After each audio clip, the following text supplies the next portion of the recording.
It's an amazing privilege to be here in Jaipur.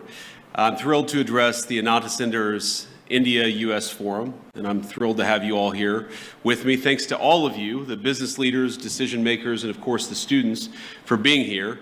And thanks to our great team at the U.S. Embassy for everything that you guys do for our country. In the United States, we're proud of the deep connection between our nations, between India and the United States. Prime Minister Modi, as most of you probably know, was one of the first visitors welcomed into the Oval Office during President Trump's second term. And like President Trump, the Prime Minister inspires remarkable loyalty because of the strength of his belief in his people and in his country. Now, we're so grateful for Prime Minister Modi's hospitality as well as the reception that he and everyone else in this country have given us on this first trip for me to India. This is my first time visiting the birthplace of my wife's parents, and she's, of course, in the front row there. There you are, Usha. Thank you. She's a bit of a celebrity, it turns out, in India, I think more so than her husband. But I haven't been here long, but already I've been fortunate enough to visit the Akshardham Temple. Did I pronounce that right, honey? I did okay? All right. With my family this morning, as a matter of fact. And last night, Prime Minister Modi welcomed me, Usha, and our 3 small children at his beautiful home. I've been amazed by the ancient beauty of the architecture of India, by the richness of India's history and traditions, but also by India's laser-like focus on the future. And those things, I think this appreciation for history and tradition and this focus on the future is very much something that I think animates this country in 2025. Now, in other countries I've visited, it sometimes feels like there's a flatness, a sameness, a desire to just be like everyone else in the world. But it's different here. There's a vitality to India, a sense of infinite possibility, of new homes to be built, new skylines to be raised, and lives to be enriched. And there's a pride in being Indian, a feeling of excitement about the days that lie ahead. Now, it's a striking contrast with too many in the West, where some in our leadership class seem stricken by self-doubt and even fear of the future. To them, humanity is always one bad decision away from catastrophe. The world will soon end, they tell us, because we're burning too much fuel or making too many things or having too many children. And so, rather than invest in the future, they too often retreat from it. Some of them pass laws that force their nations to use less power. They cancel nuclear and other energy generation facilities, even as their choices, the choices of these leaders, lead to more dependence on foreign adversaries. Meanwhile, their message to their friends, to countries like India, is to tell them that they're not allowed to grow. Well, President Trump rejects these failed ideas. He wants America to grow, he wants India to grow, and he wants to build the future with our partners all over the globe.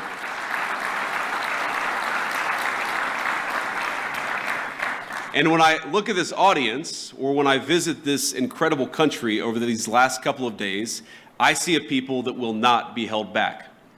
Now, the most profound responsibility, I believe, that all of us have is not to ourselves, but to the next generation, to make sure we leave them with a better society than the one that our parents and our grandparents gave us. And this is the world that America seeks to create with you. We want to build a bright new world, one that's constantly innovating, one that's helping people to form families, making it easier to build, invest, and trade together in pursuit of common goals. Now, I believe that our nations have much to offer one another, and that's why we come to you as partners looking to strengthen our relationship. Now, we're not here to preach that you do things any one particular way. Too often in the past, Washington approached Prime Minister Modi with an attitude of preachiness, or even one of condescension. Prior administrations saw India as a source of low-cost labor on the one hand, even as they criticized the Prime Minister's government, arguably the most popular in the democratic world. And as I told Prime Minister Modi last night, he's got approval ratings that would make me jealous. But it wasn't just India. This attitude captured too much of our economic relationship with the rest of the world. So we shipped countless jobs overseas, and with them, our capacity to make things, from furniture, appliances, and even weapons of war. We traded hard power for soft power because with economic integration, we were told, would also come peace through sameness. Over time, we'd all assume the same sort of bland, secular, universal values, no matter where you lived. The world was flat after all. That was the thesis, and that was what they told us. And when that thesis proved false, or at least incomplete, leaders in the West took it upon themselves to flatten it by any means necessary. But many people across the world, and I think your country counts among them, they did not want to be flattened. Many were proud of where they came from, their way of life, the kind of jobs they worked, and the kind of jobs their parents worked before them. And that very much includes people in my own country, the United States of America. Now, some of you are aware of my own background. I actually didn't plan to talk about my background at all until last night at dinner while my children mostly behaved. We gave them an A- for behavior with the Prime Minister. The Prime Minister said, I have one request. I want you to talk a little bit about your background. And so I wanted to do that. For those of you who don't know anything about me, I wanted to talk about it. I come from, and I'm biased, the greatest state in the Union, the state of Ohio, a longtime manufacturing powerhouse in the United States of America. My home specifically is a place called Middletown. Now, it's not a massive city by any means. It's not Jaipur, but it's a decent-sized town and a place where people make things, which has been a point of pride in Middletown for generations. It's filled with families like my own, some of whom called us hillbillies, Americans who came down from the surrounding hills and mountains of West Virginia, Tennessee, and Kentucky to cities like Middletown in pursuit of the manufacturing jobs that were creating widespread prosperity for families all across America. They came to Middletown in search of what we call back home the American dream. In Middletown, my parents raised me. My grandparents raised me. They taught us to work hard. They taught me to study hard. And they taught me to love God and my country and always be good to your own. My granddad, who I called Papaw growing up, he typified that. Late into life, he worked as a steelmaker at the local mill. And I know India has a lot of those. Papaw's job gave him a good wage, stable hours, and a generous pension. All that allowed him to support not just him and my grandmother, but his own daughter and grandkids with him. Now, by the time I came around, money was awfully tight, but he worked hard to make a good living for all of us. Now, I know Papaw and Mama were grateful for the way of life their country made possible. Their generation bore witness to the formation of America's great middle class. And by creating an economy centered around production, around workers who build things, and around the value of their labor, our nation's leaders then transformed their country and made thousands of little Middletowns possible. The government supported its labor force. We created incentives for productive industries to take root and struck good deals with international partners to sell the goods made in the United States of America. But as America settled into world historic prosperity it generated, our leaders began to take that very prosperity and what created it for granted. They forgot the importance of building, of supporting productive industry, of striking fair deals, and of supporting our workers and their families. And as time went on, we saw the consequences. In my hometown, factories left, jobs evaporated, America's middle towns ceased to be the lifeblood of our nation's economy. And the United States, as it became transformed, those very people, the working class, the background of the United States of America, were dismissed as backwards for holding on to the values their people had held dear for generations. Now, Middletown's story is my story, but it's hardly unusual in the United States of America. There are tens of millions of Americans who, over the last 20 or so years, have woken up to what's happening in our nation. But I believe they woke up well before it's too late. Now, like you, we want to appreciate our history, our culture, our religion. We want to do commerce and strike good deals with our friends. We want to found our vision of the future upon the proud recognition of our heritage rather than self-loathing and fear. I work for a president who has long understood all of this, whether through fighting those who seek to erase American history or in support of fair trade deals abroad. He has been consistent on these issues for decades. And as a result, under the Trump administration, America now has a government that has learned from the mistakes of the past. It's why President Trump cares so deeply about protecting the manufacturing economy that is the lifeblood of American prosperity and making sure America's workers have opportunities for good jobs. As we saw earlier this month, he will go to extraordinary lengths to protect and expand those opportunities for all Americans. And so today I come here with a simple message. Our administration seeks trade partners on the basis of fairness and of shared national interests. We want to build relationships with our foreign partners who respect their workers, who don't suppress their wages to boost exports, but respect the value of their labor. We want partners that are committed to working with America to build things, not just allowing themselves to become a conduit for transshipping others' goods. And finally, we want to partner with people and countries who recognize the historic nature of the moment we're in, of the need to come together and build something truly new, a system of global trade that is balanced, one that is open, and one that is stable and fair. Now, I want to be clear, America's partners need not look exactly like America, nor must our governments do everything exactly the same way. But we should have some common goals, and I believe here in India we do, in both economics and in national security. And that's why we're so excited. That's why I'm so excited to be here today. In India, America has a friend, and we seek to strengthen the warm bonds our great nations already share. Now, critics have attacked my president, President Trump, for starting a trade war in an effort to bring back the jobs of the past, but nothing could be further from the truth. He seeks to rebalance global trade so that America, with friends like India, can build a future worth having for all of our people together. And when President Trump and Prime Minister Modi announced in February that our countries aim to more than double our bilateral trade to $500 billion by the end of the decade, I know that both of them meant it. And I'm encouraged by everything our nations are doing to get us there. As many of you are aware, both of our governments are hard at work on a trade agreement built on shared priorities, like creating new jobs, building durable supply chains, and achieving prosperity for our workers. In our meeting yesterday, Prime Minister Modi and I made very good progress on all of those points. And we are especially excited to formally announce that America and India have officially finalized the terms of reference for the trade negotiation. I think this is a vital step. Thank you.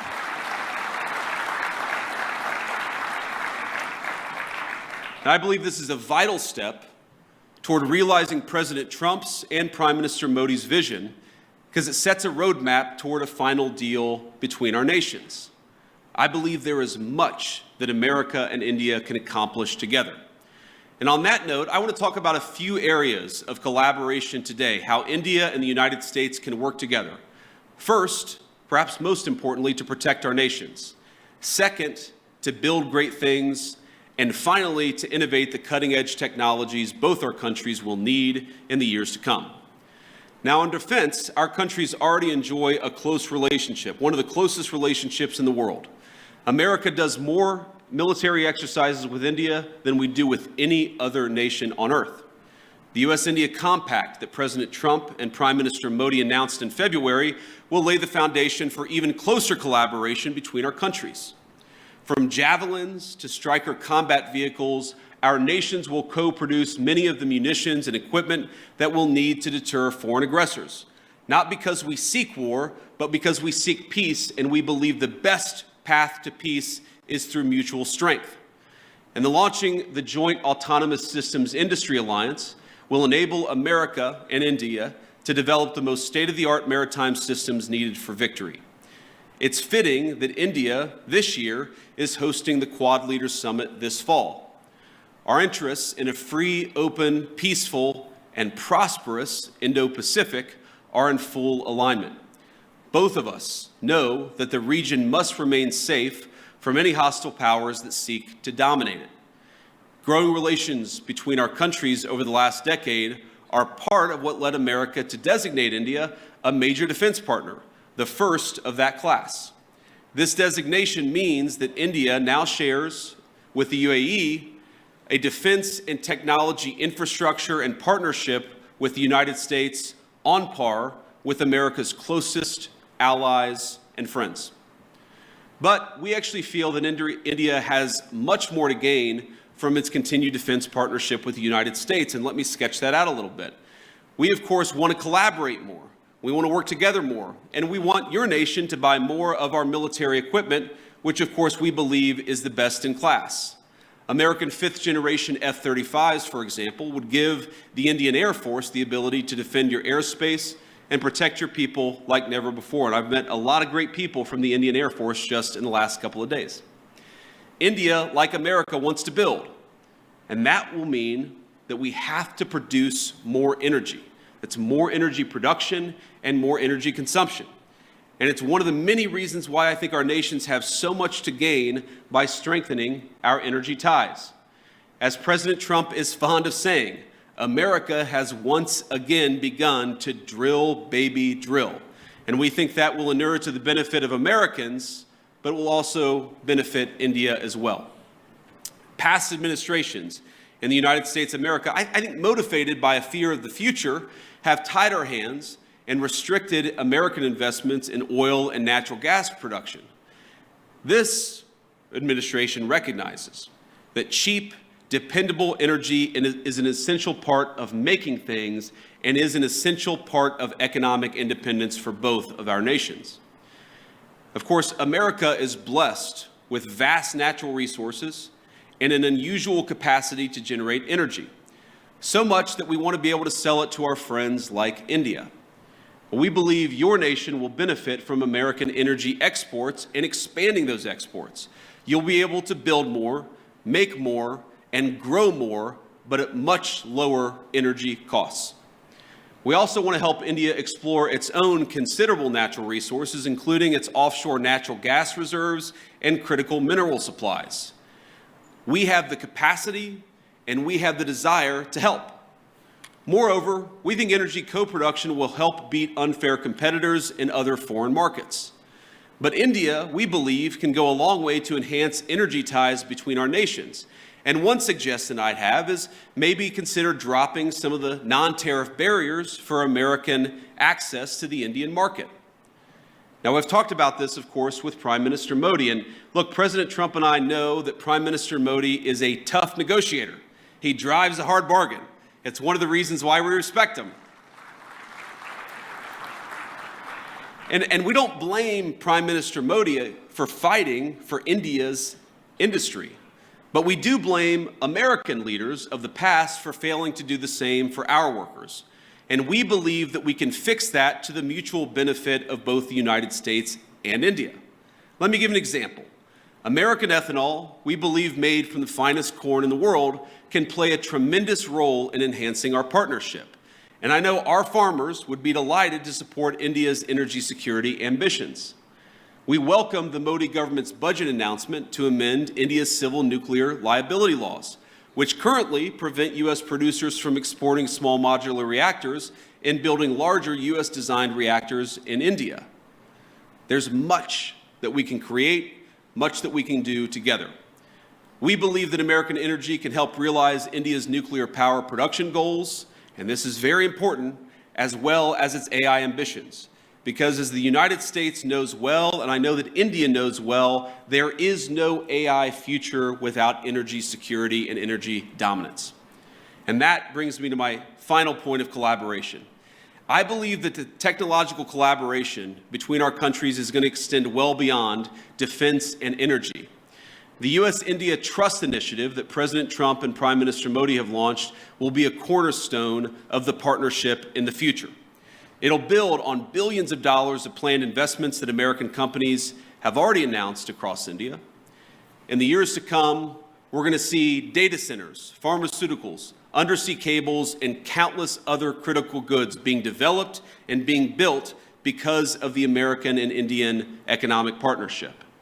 And I'll say it again, I think that our nations have so much to gain by investing in one another. America investing in India, and of course, India investing in the United States of America.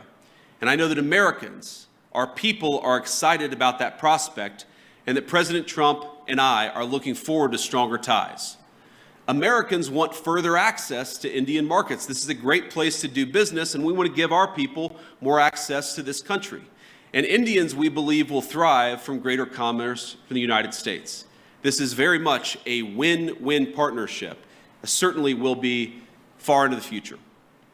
And as I know this audience knows better than most, neither Americans nor Indians are alone in looking to scale up their manufacturing capacity. The competition extends well beyond cheap consumer goods and into munitions, energy, infrastructure, and all sorts of other cutting-edge technologies. I believe that if our nations fail to keep pace, the consequences for the Indo-Pacific, but really the consequences for the entire world, will be quite dire. And this, again, is where India and the United States have so much to offer one another.